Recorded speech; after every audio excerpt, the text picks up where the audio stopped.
दी प्रकार कारण अच्छी जो थी कि कोलेस्ट्रॉल बढ़ी थाए। प्रथम है आम कहू फैमिलियल हाइपरलिपिडीमिया बा परिवार रे जेनेटिकली गोटे डिजीज थाए जो थी कि एलडीएल बढ़ी जाए, कोलेस्ट्रॉल बढ़ी जाए, काइलोमाइक्रोन बढ़ी जाए, ट्राइग्लिसराइड बढ़ी जाए। आउ यही डिजीज रे जो माने पीड़ित से माने बेसी कोलेस्ट्रॉल न खाइले भी तेल घी माछ मांस बेसी व्यवहार न कले भी कोलेस्ट्रॉल बढ़ी जीवार गोटे रिस्क थाए।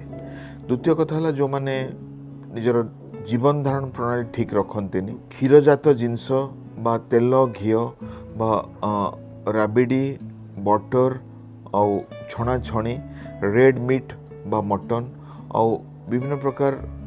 चर्बीयुक्त अंश जमती कि अंडार हलदिया अंश प्रॉन जो अच्छी बा चिंगुड़ी अच्छी से जो कोलेस्ट्रॉल पार्ट ए सब को जो माने खाई थांती बा गोटे